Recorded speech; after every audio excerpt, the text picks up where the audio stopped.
Já vás vítám u nového videa, spíš to bude taková informačka, protože nevím, co mám točit. Tak mi napište do komentářů, jestli mám natočit Assassin's Creed 1, Lego The Hobbit, nebo Drakensang.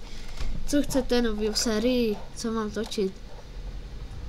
No, doufám jako dobrý, že to bude a pište mi to do komentářů, moji fanoušci, co chcete dát tam prostě na, abych to natočil a dal to na YouTube a prosím vás,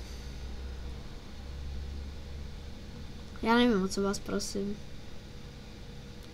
Pište mi do komentářů různé věci, mně to je jedno, prostě pište komentáře, lajkujte, subscribeujte a čus a čau.